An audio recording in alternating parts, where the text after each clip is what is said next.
24 ժամվա ընթացքում պահանջված արձանագրությունները չհրապարակելու պարագայում խնդրում ենք հայաստանյան իրավապահ ողջ համակարգին սույն հրապարակումն ընդունել որպես հաղորդում հանցագործության մասին։ Նիկոլ Փաշինյանի հռչակած եկեղեցու բարենորոգման ծրագրին միացած 10 եպիսկոպոսների այս գրառումից 2 օր անց իրավապահ մարմիններից որևէ մեկի մոտ հաղորդում չկա։ Սա դավադիր ծրագիր է հայ եկեղեցին ուղղափառացնելու։ Գարեգին երկրորդ ամենայն հայոց կաթողիկոսին դեմ դուրս եկած հոգևորականները փետրվարի 10-ին լուսանկարներ հրապարակեցին, ըստ որի Սանկտ Պետերբուրգում 2024 թվականին բացված հայկական հոգևոր ճեմարանի կանոնադրության մեջ հայաստանյաց առաքելական Սուրբ եկեղեցու պաշտոնական անվան մեջ նշված է ուղղափառ բառը։ Ավելին, ըստ նրանց, կանոնադրությունը վավերացված է ոչ թե կաթողիկոսական կնիքով, այլ Գերագույն հոգևոր խորհրդի, այնինչ այդ օրերին խորհրդի նիստ գումարելու մասին որևէ հիշատակում չկա։ Ստացվում է, որ այս պահի դրությամբ գործ ունենք երկու եկեղեցու հետ։ Մեր եկեղեցին Հայաստանում գրանցված է իբրև հայաստանյաց առաքելական Սուրբ եկեղեցի, տեսեք կանոնադրությունը, եւ Ռուսաստանի թեմում, այդ թվում Վրաստանի թեմում մեր եկեղեցին գրանցված է առաքելական ուղղափառ։ Չեք կարծում, որ մի օր կարող է քաղաքական զարգացումներից ելնելով հայտարարվի,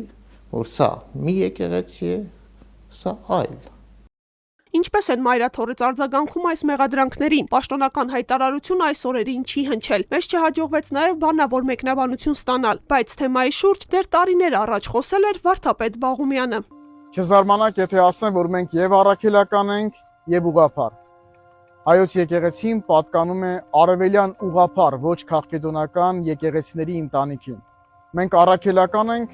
որովհետև հայոց եկեղեցին հիմնադրվել է Քրիստոսի երկու առաքյալների՝ Սուրբ Թադեոսի եւ Սուրբ Բարդողոմեոսի քարոզության շնորհիվ։ Մենք նաեւ ուղղափառ ենք, որովհետև կրողն ենք ուղղափառ այն դավանանքի եւ բացարձակ ճշմարտության, որ Քրիստոս փոխանցեց առաքյալներին, առաքյալներն էլ իրենց հիմնադրած եկեղեցիներին։ Սա է պատճառը, որ հաճախ օտար լեզվով մեր եկեղեցու պաշտոնական անվանման մեջ գրում ենք եւ ավելացնում ուղղափառ բառը։ Մայրաթոր Սուրբ Էջմիածնի թանգարանների եւ արխիվի տնօրեն Տեր Ասողիկ Աբեղյան Կարապետյանը Facebook-յան էջում մեջ բերել է աստվածաբան եւ պատմաբան Գերաշնորհ Տեր Մաղաքի arczepiskopos Օրմանյանի կոթողային աշխատությունը, որին հղում է կատարում նաեւ կրոնագետ Վարդան Խաչատրյանը։ Ուղղափառ բառը ճշմարիտ դավանանք բառն է, որը վաղ քրիստոնեական ամենավաղ ժամանակներից եկող եկեղեցիները իրենց վրա կրում են։ Վերջապես ուղղափառ անվանել է մեր եկեղեցին նաև Օրմանյանը, ազգապատումի հեղինակը, մեր ռահվիրաներից մեկը։ Ուղղափառը դա այն եկեղեցիներն են, որոնք իրենց վրա կարող են դա կրել վաղ շրջանի եկեղեցիներ, ճշմարիտ դավանանքը իրենց մեջ պահպանած համարվող եկեղեցիները։ Կարգալույց հռչակված եպիսկոպոսն էլ իր հերթին գրքերի եւ փաստաթղթեր է մատնանշում, մինչեւ անգամ ներս է շնորհարի, ընդգծելով բոլոր թղթերում եկեղեցին ներկայացվում է հայաստանյաց առաքելական եկեղեցի։ Եթե մենք մեր հավատքի մեջ, դավանանքի մեջ փոփոխություն արեցինք, մենք իբրև ազգ կձուլվենք։ Ուղղափառ բառի շուրջ քննարկումներին արձագանքում են նաև Գերմանիայից։ Բադեն-Վյուրթեմբերգի հայ համայնքի հոգևոր հովիվ տիրատուր Քահանա Սարդարյանն ընդգծում է. շատ սխալ է, երբ աստվածաբանական տերմինները փորձում են քաղաքականացնել։ Դա վերածել քաղաքական այսպես գործիքի կարծում եմ, որ սխալ է, որովհետև եթե մտածում ենք, որ դա տանում է դեպի ռուսականացման, պետք է անդրադառնանք, որ Եվրոպական միության մեջ ունենք օրինակի համար ռումին, բուլղար կամ հույն ուղղափառ եկեղեցիները, կամ մեր քույր եկեղեցիները, ղպտիները, ասորիները, իրենց անվանում են ուղղափառ, դա նշանակում է, որ նրանք ռուսամետ են,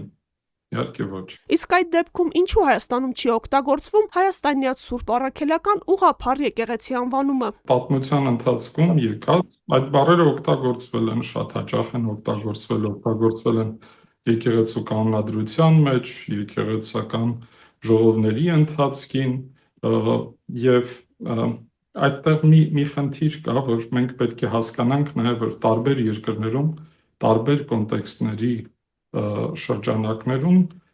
մոտեցումներ են անհրաժեշտ Ավելի վաղ Ֆակտոր TV-ն ուսումնասիրել է Ռուսաստանի իրավաբանական անձանց միասնական պետական ռեեստրում առկա տվյալները։ Քաղվածքում նշված է, թեմի կանոնադրությունը փոխվել է 2 անգամ՝ 2013-ին եւ 2018-ին։ 2013-ին Նոր Նախիջևանի եւ Ռուսաստանի թեմն անվանափոխվել է եւ դարձել Ռուսաստանի եւ Նոր Նախիջևանի հայոց թեմ, իսկ 2018-ի ամռանը անվանափոխություն է կատարվել, ավելացվել է ուղղափառ լինելու վերաբերյալ նշումը։ Մայրաթորից իշխանության ներկայացուցիչների կողմից նմանատիպ թեմաների արծարծումը դիտարկում են որպես պետական լծակների չարաշահմամբ ապօրինի միջամտություններ եկեղեցական կյանքին։